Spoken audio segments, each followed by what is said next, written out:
ከመጽሐፍ ቅዱስ ጋር ያለንን ግንኙነት በደንብ ጠንካራ የሚያደርጉ ነገሮችን ልንገራችሁ። ሰላም እንዴት ናችሁ? ይህ ሱቱኤል ቲዩብ ነው። እኔ ደግሞ ቅድስት ነኝ። ዛሬ ከኔ ጋር መጽሐፍ ቅዱስን እንዴት እናጥና በሚል ርዕስ ትንሽ ነገሮችን እናወራለን። እስከ ቪዲዮ መጨረሻ ድረስ አብራችሁን ቆዩ። መጽሐፍ ቅዱስ ሁሌም መነበብ ያለበት መጽሐፍ እንደሆነ ሁላችንም እናምናለን። ቤተክርስቲያናችን ደግሞ ሁሌም እንድናነበው ከሰማያዊው ንጉሥ ከአምላካችን የተላከ ደብዳቤ መሆኑን ሁሌም ታስተምረናለች። የተለያዩ ታሪኮችን ምሳሌ አድርጋ ማስተምራናለች። ሁሌም ደግሞ መጽሐፍ ቅዱስን እንድናነብ እሷ መንገድ ከፋች ሆና ታሳየናለች። ለምሳሌ ማንኛውም የቤተክርስቲያናችን ስርዓት ሲካሄድ ሁሌም ወንጌል ይነበባል አይደል? ከትልቁ ልጀምርላችሁና የቅዳሴ ሰዓት ላይ ቅዳሴ ላይ መጽሐፍ ቅዱስ በተደጋጋሚ የሚነበብ መጽሐፍ ነው። ከመሰረቱ ቤዙ የመጽሐፍ ቅዱስ ቤዝ የማን ነው? የቅዳሴ ቤዝ ከመጽሐፍ ቅዱስ ነው አይደል? ከዛ ባሻገር ደግሞ መልእክት፣ ወንጌል፣ መዝሙረ ዳዊት፣ የሐዋርያት ስራ እነዚህ ሁሉ በቅዳሴ ላይ ሁሌም በየቀኑ በሚኖረው የቅዳሴ ስርዓት ላይ ሁሌም የሚነበቡ መጽሐፍቶች ናቸው። በቅዳሴ ላይ የምንባብ ጊዜ ተብሎ እኚህ የወንጌል፣ የመልእክት፣ የሐዋርያት ስራ እነዚህ የሚነበቡበት እንዲሁም ደግሞ የመዝሙር ጊዜ ተብሎ ደግሞ ከመዝሙረ ዳዊት ክፍል የሚዘመርበት ክፍሎች አሉ። ስለዚህ ቤተክርስቲያናችን መጽሐፍ ቅዱስን አንብባ አሳይታናለች። ከዛ ባለፈ ደግሞ ሁሉም ቤዟ ሁሉም ስርዓቷ ከመጽሐፍ ቅዱስ የወጣ ነው።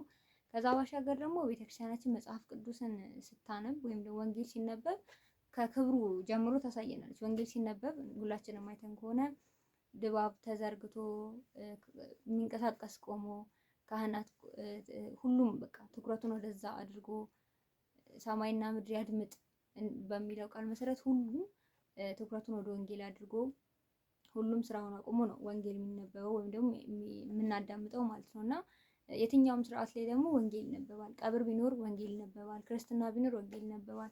ሁሉም የቤተክርስቲያናችን ስርዓት ላይ ወንጌል የማይነበብበት ያለ ወንጌል የሚከፈቱ መርሃ ግብሮች ነው። ስለዚህ ቤተክርስቲያናችን ወንጌልን በደንብ አንብባው ኖራው ከዛ እኛ ደግሞ እንድናነበው ደግሞ ሁሌም ትነግረናለች፣ ታስጠነቅቀናለች። ሁሉም ሰው መጽሐፍ ቅዱስ ማንበብ እንዳለበት እያመነ ራሱ ግን እንዴት ማንበብ እንዳለበት ባለማወቅ የተነሳ መጽሐፍ ቅዱስን ላነብ ይችላል። በምን ሰዓት እንዴት ላንብብ፣ አይመቸኝም፣ ትምህርት አለ፣ ስራ አለብኝ ምናምን ሊል ይችላል። እና ከነዚህ ሁሉ ነገሮች መካከል በቀን ውስጥ እንደ ተጨማሪና እንደ ግዴታ ነገር አድርገን እንድናደርገው መጽሐፍ ቅዱስን እንዴት ማንበብ እንዳለብን ማወቅ አለብን። ከዛ ባሻገር ደግሞ መጽሐፍ ቅዱስን ካነበብነው በኋላ ልንረሳው የምንችለው ሁኔታ አለ ማለት የሆነ አንብበነው ድጋሚ ሰው የቱ ጋር ነው ብሎ ሲጠይቀን ላናስታውስ እንችላለን ማለት የቱ ጋር እንዳነበብ ነው።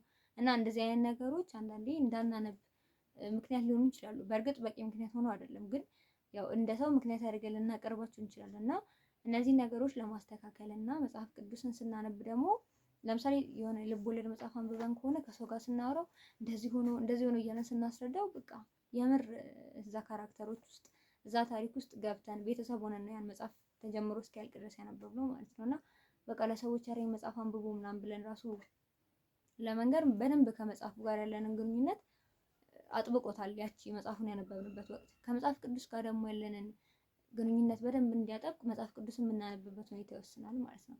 ስለዚህ በዛሬው ቪዲዮአችን በተቻለኝ አቅም መጽሐፍ ቅዱስን እንዴት ብናነብ ከራሳችን ከህይወታችን ጋር በደንብ ቁርኝት ሊፈጥር ይችላል የሚሉ ነገሮችን እናወራለን። መጽሐፍ ቅዱስን ስናነብ መጀመሪያ ከመጽሐፍ ቅዱስ ጋር መተዋወቅ ያስፈልጋል። ለምሳሌ አንድ ወንድና ሴት ወደ ትዳር ከመግባታቸው በፊት እንጠናና የሚባልበት ጊዜ አለ አይደለ? ስለዚህ እንጠናና ማለት እንተዋወቅ ነው። በደንብ እንተዋወቅ፣ የምንታወቀውን ያህል ታውቀናል፣ ግን ደግሞ ወደ ትዳር እንድንገባ በደንብ መታወቅ አለብን ብለው የመጠናኛ ጊዜ አለ እና መጽሐፍ ቅዱስን እናጥናው ሲባል እንወቀው ነው። ብዙ ጊዜ መጽሐፍ ቅዱስን እናጥናው ሲባል ጉባኤ ቤት ገብቶ ትርጓሜውን አውቆ በጣም ወደ ውስጥ ዘልቆ ማወቅ እንደዛ አድርገን ገድበን ይዘነው ብዙ ጊዜ መጽሐፍ ቅዱስ ጥናት ሲባል ወይ ቤተክርስቲያን በሰንበት ትምህርት ቤት ደረጃ ምናምን የሚሰጠውን አይነት የመጽሐፍ ቅዱስ ጥናት ላይ ብቻ ስለምናተኩር እንደዚህ መጽሐፍ ቅዱስን የማጥናት ፍላጎት አይኖርም። እና መጽሐፍ ቅዱስን እናጥናው ሲባል እንወቀው ነው። መጀመሪያ ማወቅ ነው ማጥናት። ከዛ በኋላ ነው በደንብ ወደ ውስጥ ዘልቆ መግባት የሚባሉ ነገሮች የሚመጡት። ስለዚህ ለመተዋወቅ ለመጠናናት የሰው ልጆች ቁጭ ብለው እንደሚያወሩት ሁሉ መጽሐፍ ቅዱስን ደግሞ በደንብ ቁጭ ብለን ልናነበው ይገባል ማለት ነው። ሁለት ሰዎች በማውራት አይደል በደንብ የሚታወቁት። ስለዚህ መጽሐፍ ቅዱስ እኛ እናነባዋለን። በመጽሐፍ እያደረ ደግሞ እግዚአብሔር ነው እኛን የሚናገረን። ወደ ንባቡ ስንገባ ደግሞ እንዴት እናንብበው ለሚለው የመጀመሪያው ነገር ቋሚ የምናነበውን ክፍል ብንመርጥ ጥሩ ነው። አሁን ዛሬ ወንጌል አንብበን ነገ መልእክት አንብበን ከነገ ወዲያ ከትንቢት መጽሐፍት አንዱን አንብበን ከዛ እንደዚህ እያልን ኦሪት ዘፍጥረት ሄደን እንደዚህ ስናነብ የተለያዩ ታሪኮችን የመዳሰስ አቅም ይኖረናል፣ እድሉ ይኖረናል። ግን ደግሞ በደንብ የማወቅ እድሉ አይኖረንም። በአንድ ቀን 2 ወይ 3 ምዕራፍ በጣም በብዙ አነበብን ከተባለ 2 ወይ 3 ምዕራፍ አንብበን ሊሆን ይችላል። ግን ያንን ሁሉ ጊዜ እነዛን ስንዳስስ ወጥ የሆነ ነገር ላናቅ እንችላለን። ስለዚህ በቋሚነት አንድ ክፍል ቢኖረን በቃ በዚህ ሳምንት ይሄንን አነባለሁ ብለን የምንወስነው አንድ ክፍል ቢኖረን ማለት ነው። ከዛ እንደዛ ካለን ለምሳሌ በዚህ ሳምንት የማቴዎስ ወንጌል እናነባለሁ ብሎ የሆነ ሰው ካሰበ በማቴዎስ ወንጌል ላይ ያሉ ምዕራፎችን በደንብ እያወቀ እንዲሄድ ምዕራፍ 1 ዛሬ አንብቦ ምዕራፍ 2 ነገ አንብቦ እያለ ሰውየው በሚችለው አቅም ዛሬ አንድ ምዕራፍ ላይ ሊሆን ይችላል የሚችለው 2ም አንብቦ ሊተኛ ይችላል። እንደዚህ አይነት ነገሮችን ብቻ እንደየባለቤቱ ወይ ደግሞ እንደየሰውየው አቅምና ጊዜ ብቻ ወጥ የሆነ የመጽሐፍ ቅዱስ ክፍል መርጦ እሱን አንብቦ እስኪጨርስ ወደ ሌላ ክፍል አለመግባት ማለት ነው።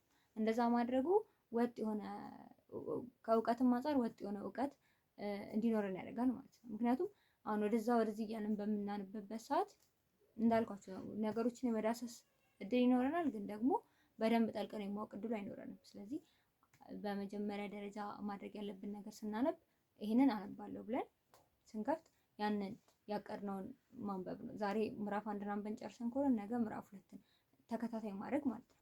ሁለተኛው ነገር ደግሞ በአንዴ ብዙ ክፍል አለማንበብ ወይም ደግሞ በአንዴ ብዙ ምዕራፍ አለማንበብ ነው። እውነት ለመናገር መጽሐፍ ቅዱስን ስናነብ የሆነ እንደ ሌሎች መጽሐፍ ለመጨረስ ሌሎች መጽሐፍቶች ራሱ ለመጨረስ ማንበብ የለብንም። መጽሐፍ ቅዱስን ደግሞ ይበልጥ ያው ወደ ህይወታችን ትርጉም ለመስጠት ከመጽሐፉ ጋር ያለንን ትውውቅ ለማጠንከር እንዲሁም ደግሞ ከእግዚአብሔር ጋር ያለንን ቅርርብ ለማጠንከር ነው።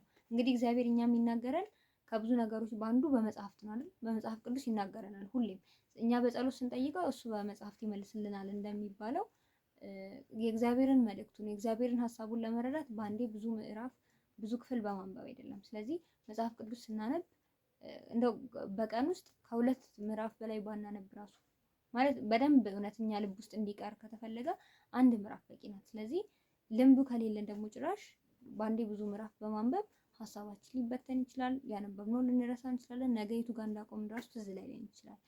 እና እንደዚህ አይነት ነገሮች እንዳይሆኑ መጽሐፍ ቅዱስን ስናነብ በአንዴ ብዙ ምዕራፍ ባናነብ ጥሩ ነው። ሶስተኛው ነገር እንግዲህ አንድ ክፍል መረጥን። ከዛ በኋላ ከመረጥነው ክፍል 1 ምዕራፍ ወይ 2 ምዕራፍ ልናነብ ነው። ከዛ ስናነብ ደግሞ ምንባቡን ስንጀምር ደግሞ ማስታወሻ መያዝ አለብን።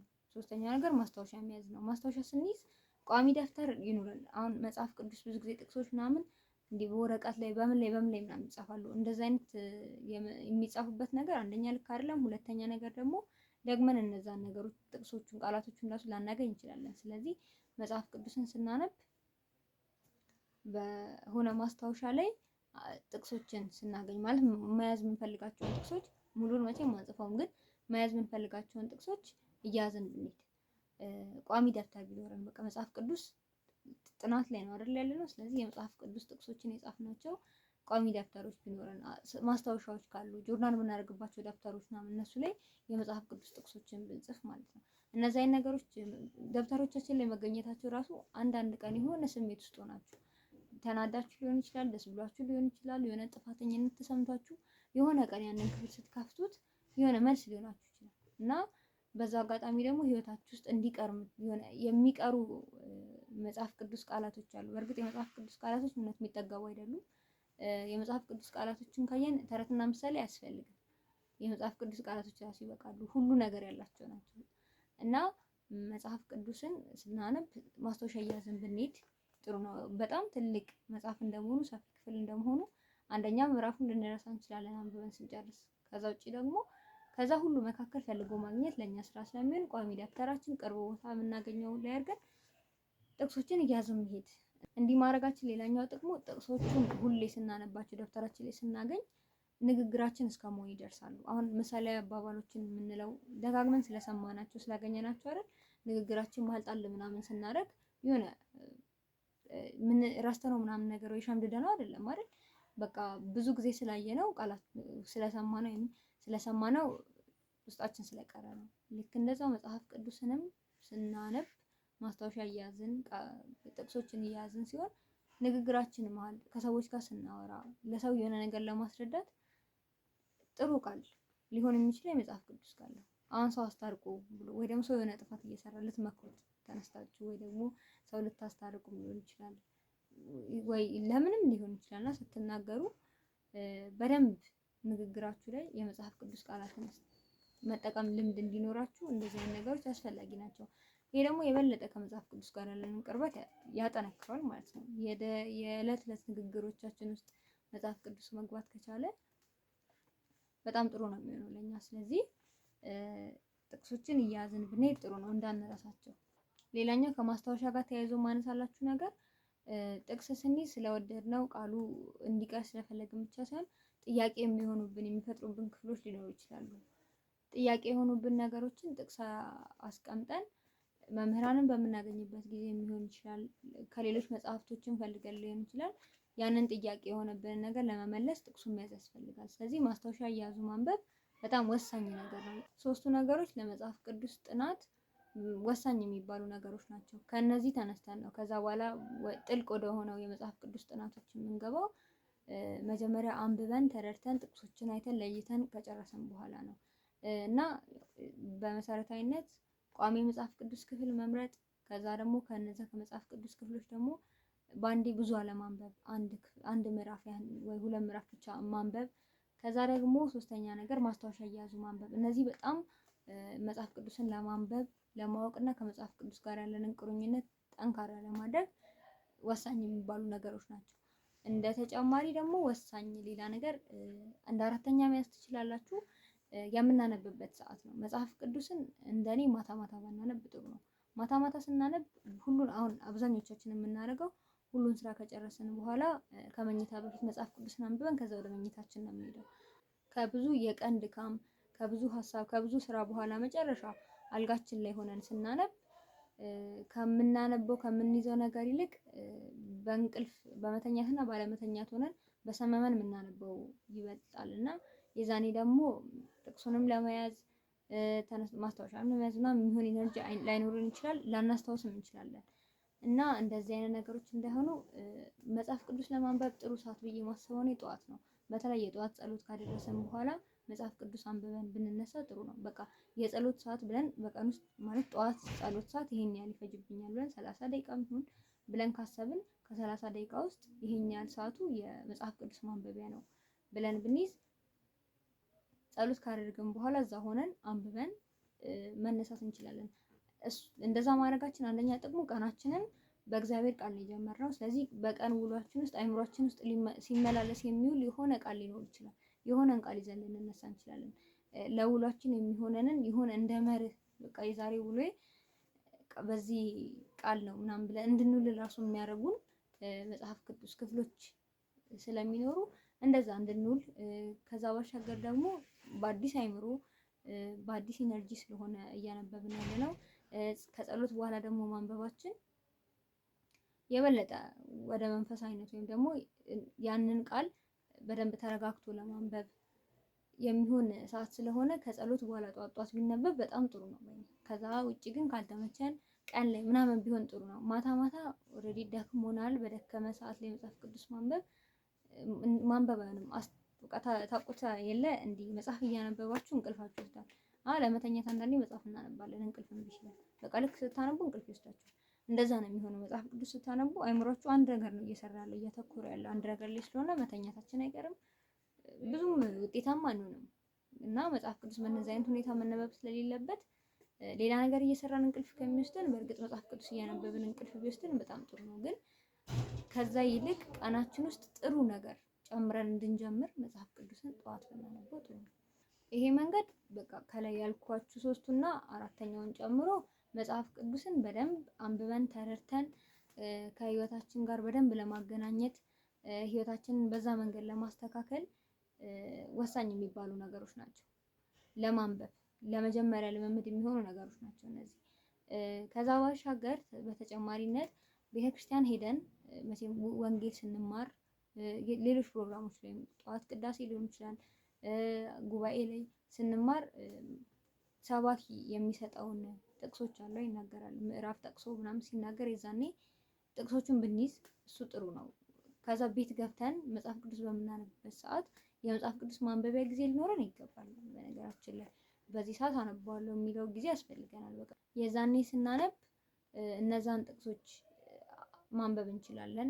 እነዛ ጥቅሶች ሜቢ ጥያቄ ፈጥረውብን ከሆነ ከመምህራንም ቀደም እንዳልኳችሁ ከተለያዩ መልስ ልናገኝባቸው ከምንችላቸው ምንጮች በሙሉ የነዛን ጥቅሶች ጥያቄ ልንመልስ እንችላለን። እንደዚህ አድርገን የበለጠ ሌላ መጽሐፍ ቅዱስን የምናጠናበት ወይ ብንጨምር ጥሩ ነው።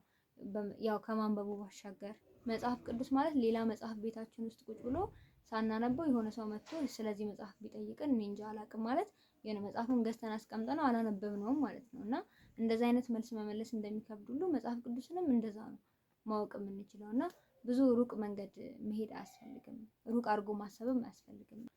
እነዚህ ከላይ ያልኳችሁ ነገሮች እንግዲህ መጽሐፍ ቅዱስንና እኛን በደንብ የጠበቀ ግንኙነት እንዲኖረን ያደርጋሉ የሚባሉ መንገዶች ናቸው። ከዛ ባሻገር ግን እንደ ክርስቲያን ቤተክርስቲያንን እውቀት ለማወቅ የቤተክርስቲያንን ትምህርት ለመማር በጣም ሩቅ ነገር አይደለም። ብዙ ሰው ሩቅ አድርጎ ያስባል። ግዴታ ሰንበት ተማሪ መሆን፣ ግዴታ የሆነ ማህበር አባል መሆን፣ አብነት ተማሪ መሆን፣ ጉባኤ ቤት መግባት፣ እነዚህ ግዴታ የሚመስለው ሰው አለ። አይደለም። ማናችንም በቤታችን ውስጥ ተቀምጠን መጽሐፍ ቅዱስ ገዝቶ ቤቱ መጽሐፍ ቅዱስ ያለው ሰው መጽሐፍ ቅዱስን አለማወቅ የእሱ ጥፋት ነው እንጂ የማን ጥፋት አለ? ጊዜ ሰተን አይምሯችንን አዘጋጅተን እስካነበብነው ድረስ በመጽሐፍ ቅዱስ ውስጥ የምናገኛቸው ታሪኮች፣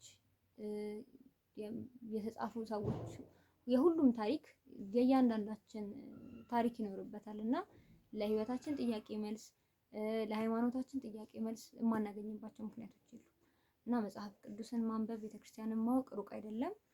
በአሁን ሰዓት ደግሞ መጽሐፍ ቅዱስ ስልካችን ላይ የሚገኝ ነገር ነው እና ቦታ እንኳን መጽሐፍ ቅዱስ ለማንበብ ቦታ አልተመቸኝም ብንል ስልካችን ላይ አለና በስልካችን ማንበብ እንችላለን። ባለንበት በየትኛውም ሁኔታ ማንበብ እንችላለን እኛ ዝግጁ ነን እንጂ እና እንደዚህ አድርገን እኛና መጽሐፍ ቅዱስ ያለንን ቁርኝነት በደንብ እናጠንክረው። ያው እንዳልኳችሁ ነው በመጽሐፍ ቅዱስ የሚናገረን እግዚአብሔር ስለሆነ የእግዚአብሔርን ቃላት የእግዚአብሔርን ድምጾች ከምናዳምጥበት መንገድ አንዱ የሆነው መጽሐፍ ቅዱስን እንዲያርገን እናንብብ እላችኋለሁ። ቪዲዮን ከወደዳችሁት ላይክ አድርጉት። ቻናላችንን ሰብስክራይብ ማድረግ አትርሱ። በሌላ ቪዲዮ ድጋሚ እስከምንገናኝ ድረስ ቸር ቆዩ።